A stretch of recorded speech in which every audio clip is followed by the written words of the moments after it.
Did you miss your deadline to renew your Medicaid coverage? You can still send your completed annual review form to Healthy Connections Medicaid. You may be assigned to another health plan, but you can ask to come back to First Choice within 60 days of renewed Medicaid eligibility. It's your family. It's your choice. First Choice is the right choice. Renew and choose us. Visit selecthealthofsc.com/renew to learn more. This is a CNA podcast.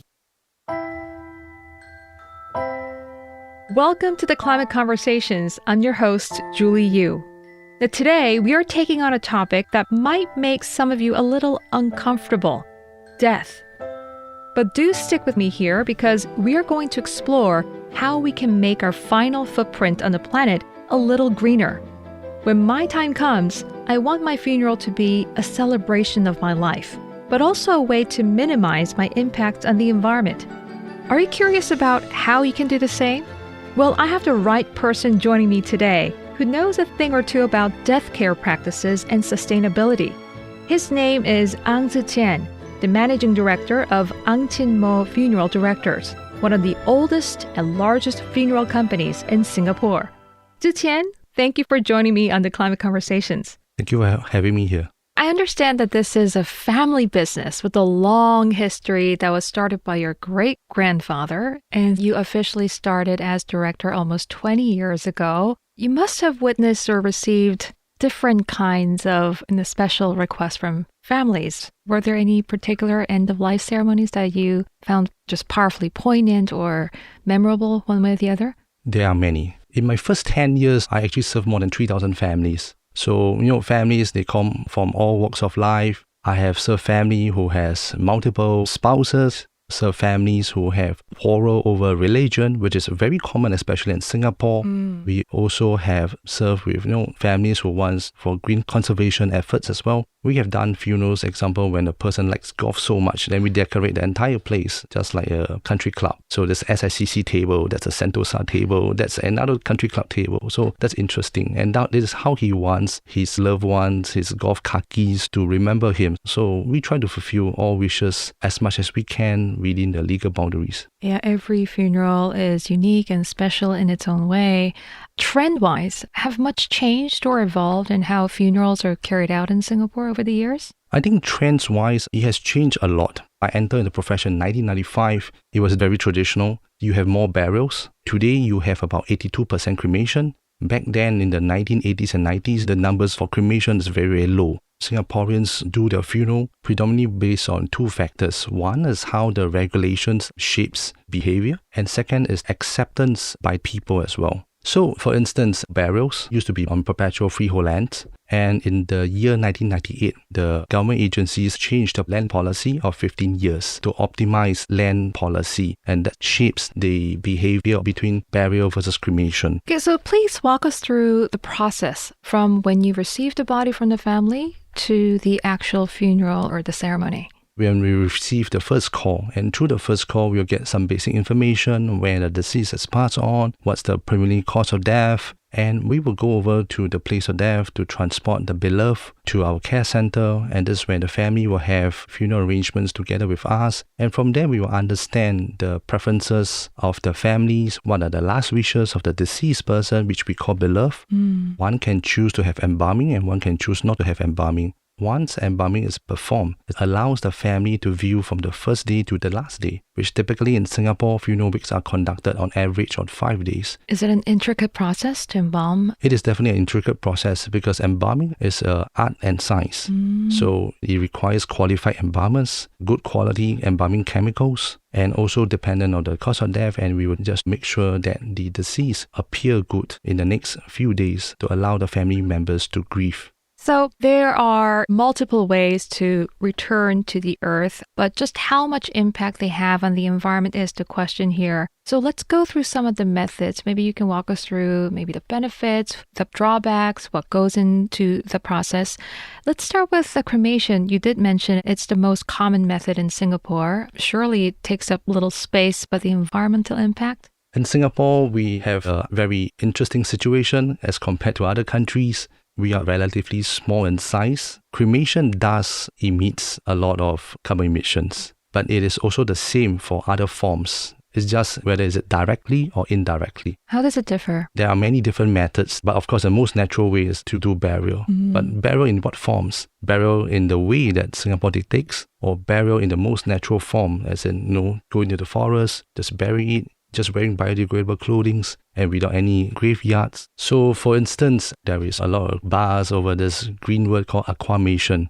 That process also has the use of energy as well. What goes into that process? Aquamation is actually alkaline hydrolysis. It uses water and strong chemicals, example sodium hydroxide, potassium hydroxide, with a mix of them. How toxic is that? There aren't many studies to say how toxic it is because the adoption rate is not very high. But what we must also remember here is actually a measurement. Some of them might say it is very green. You're not burning more fuel for the cremation, but you are also actually using energy for this process as well. Next will be after this is being done, there are also wastewater. And how is this wastewater being discharged into our public sewage system, which eventually leads to our new water that we consume? How about human composting? Not many countries have legalized it yet. Human composting is not available in Singapore. I wouldn't know if it will be available soon or will there be a demand. Human composting is actually the acceleration for the human to decompose. So if one is being buried in a ground, it will actually decompose over a number of years. Human composting is one way that you introduce ingredients and materials to actually accelerate the entire process. And this process requires energy as well, but it shortens the entire period to just a few months. So I see that human composting is no different of a natural barrier except the introduction of some form of industrialization to accelerate the entire process. So I feel that if this is something that the people want, there must be more studies into this and to see how it can be implemented. But of course, in all decisions, whether it's a burial, there's a cremation, aquamation, and many different things, there are many benefits and there are also a lot of trade-offs.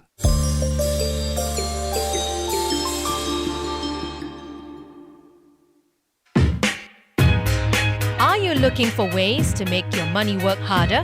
Tips on saving, investing, or retiring early perhaps? Or advice on big-ticket decisions like buying a house or owning a car? I'm Andrea Heng, host of CNA's top personal finance podcast, Money Talks. And these are some of the things we find out for you. Each week, I get a guest to share personal stories and answer burning questions that help you make sense of the latest financial trends. Go check out the complete Money Talks playlist on the CNA app, Spotify, Google, or Apple Podcasts.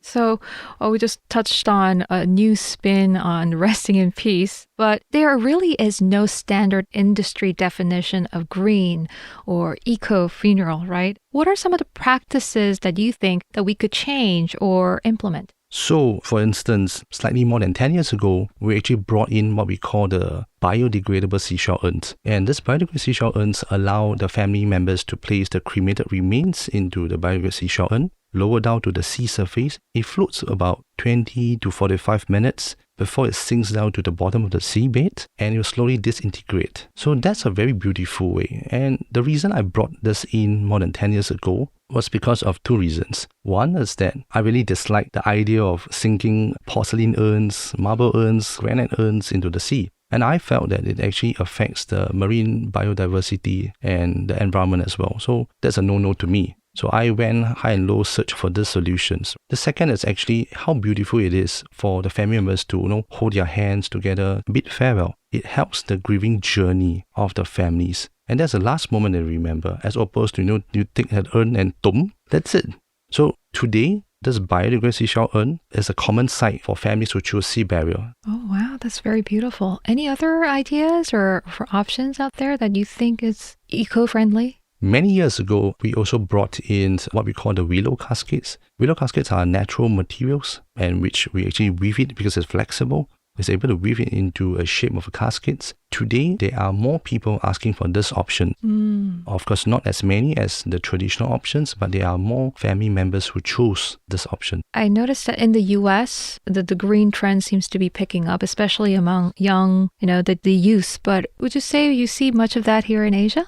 Actually, the green adoption by people here are not necessarily the young. It really depends on the person. So we do have people who are senior in age and they opt for that not because of the green movement, just because he enjoys going to forests, hiking, and he just want to do it that way. So sometimes it's not so much of the green, but because of their preferences. On the issue of costs, are greener funerals more expensive than traditional ones? The green options in today's terms is more expensive than the usual ones. That's because the demand is not as high, and that's why all of these products have to be brought in from overseas. And sometimes if we look just at the product itself, it is 100% green because of the material, the processes is green. But is it truly green? I would say that no, it depends on how you define it, because for this product to be able to be sold in Singapore, you need to fly caskets in, willow caskets, you need to fly in this biodegradable seashell urns, and also contribute indirectly in the entire supply chain for carbon emissions. But it's good to have these products because it actually brings out the green consciousness of people. So I would always say that the end matters, but the journey to the end matters equally as well. Oh, that's a very good point, Jian.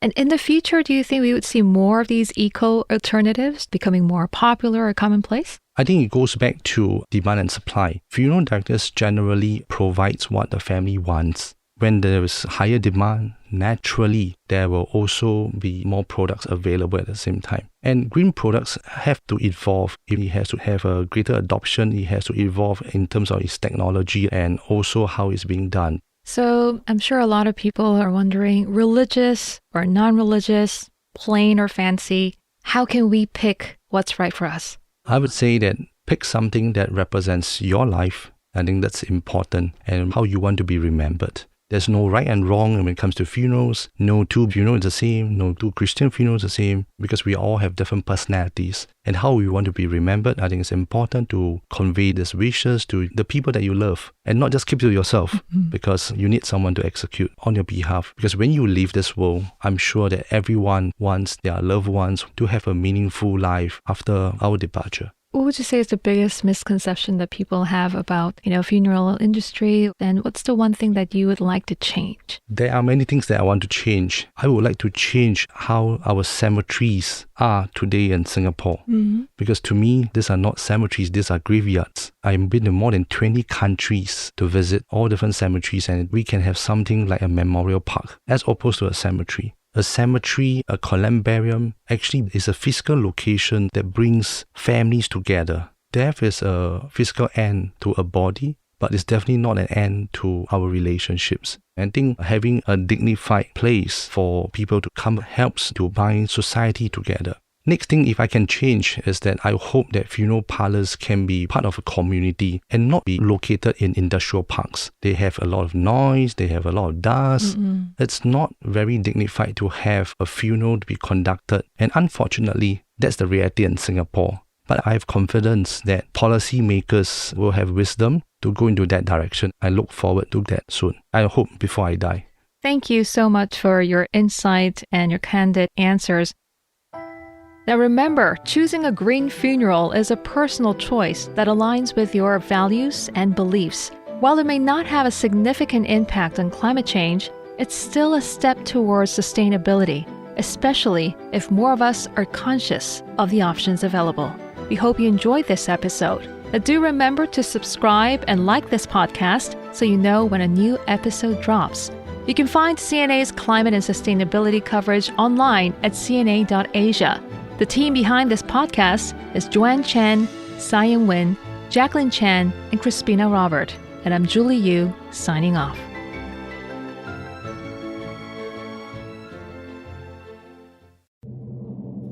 Evolving education for a changing world. Expand your career opportunities and earn an MBA from University of Cincinnati Online Lindner College of Business. Designed for busy professionals, UC Online MBA is flexible, personalized, and supports students from application all the way through graduation. Get the world-class degree you deserve without sacrificing work or family commitments. Apply now at online.uc.edu/MBA.